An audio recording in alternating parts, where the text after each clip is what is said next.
À l'Assemblée nationale, la Russie a subi la nuit dernière une attaque massive de drones ukrainiens, la plus grande depuis l'assaut contre l'Ukraine, qui a ciblé en particulier la région de Moscou. Il y a au moins 3 morts. Les États-Unis et l'Ukraine se rencontrent de leur côté depuis ce matin en Arabie Saoudite pour discuter d'un cessez-le-feu partiel avec la Russie, réunion qui prend place dans un contexte tendu.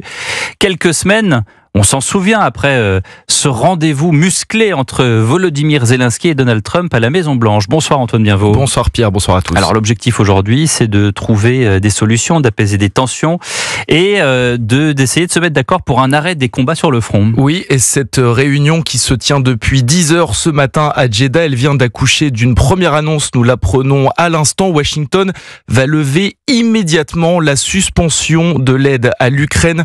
Une décision qui avait été prise par Donald Trump, on s'en souvient, il y a quelques semaines. Les deux pays sont depuis ce matin autour de la table et discutent de toutes les questions de façon productive, selon le porte-parole de la Maison-Blanche.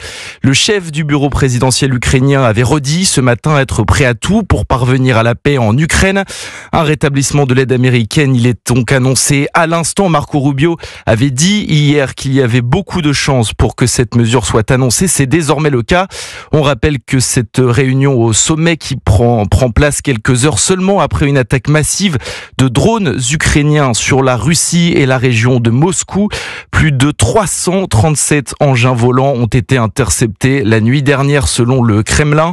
Cette réunion à Jeddah devrait se poursuivre encore ce soir, mais on apprend également à l'instant que Washington et Kiev vont conclure un accord sur les minerais dès que possible, un accord important qui devait être discuté lors de la rencontre entre Donald Trump et Volodymyr Zelensky à la Maison-Blanche qui s'était mal terminée. Ce soir, les choses semblent s'éclaircir entre les États-Unis et l'Ukraine sur ce dossier.